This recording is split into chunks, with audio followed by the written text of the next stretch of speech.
Le portrait est un genre artistique qui fut largement diffusé à l'époque de l'Antiquité, aussi bien chez les Grecs que dans la civilisation romaine. Par contre, les portraits réalisés au Moyen Âge sont plus rares, car à cette époque, le centre de toute pensée était Dieu, et l'homme était mortifié par une vision de la terre et de la matière liée à l'expression du mal. Ce n'est qu'avec la renaissance des études humanistes, qui s'affirment au XIVe siècle, que l'on récupère progressivement ce genre artistique. Au départ, le privilège du portrait est réservé aux souverains, ainsi que l'atteste le portrait représentant Jean le Bon de France. La représentation de profil, s'inspirant des monnaies et des médailles, permettait de caractériser plus attentivement les traits somatiques. La Renaissance se caractérise par un retour à la confiance en l'humanité, ce qui permet un développement rapide de l'art du portrait, comme nous le prouve la caractérisation soignée du visage du commettant en présence de la Vierge dans le tableau de Jan van Eyck.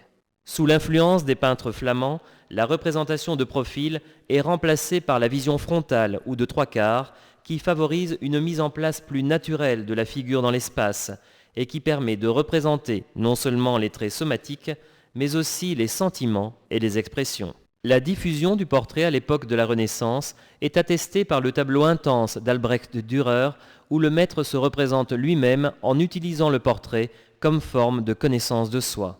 À partir du XVIe siècle, le portrait en buste est de plus en plus délaissé au profit du portrait en pied. L'image en acquiert un côté plus imposant et plus officiel, de sorte qu'à la représentation des traits psychologiques se substitue la représentation du pouvoir. Ce genre est même choisi par Rubens pour représenter son épouse et son fils, de sorte que le ton intime et affectueux de la scène familiale y semble moins important que la richesse des vêtements et des lieux peints.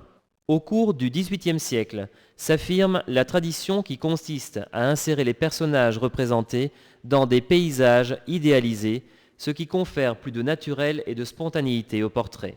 Aux portraits officiels, destinés à être offerts ou à être exposés dans des lieux bien visibles pour les hôtes, s'opposent les portraits privés, telle cette représentation de la mystérieuse dame nue présentée par Goya comme une Vénus de la Renaissance. Or, l'Olympia de Manet s'inspire de ce même modèle, mais il s'agit en réalité du portrait de sa modèle, Victorine Moirand.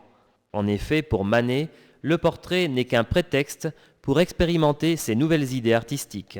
Les portraits de soubrettes et de personnages du théâtre de Henri de Toulouse-Lautrec ne peuvent être compris sans tenir compte de l'impact de la spontanéité des impressionnistes et de l'invention de la photographie.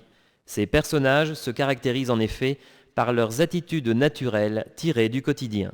Les recherches des peintres contemporains s'orientent dans des voies plus personnelles et très différentes, oscillant entre réalisme exacerbé et abstraction totale. Pour Picasso, le portrait est un des thèmes les plus adéquats pour appliquer la décomposition des formes telle que la pratique le cubisme, sans pour autant renoncer à une caractérisation physionomique.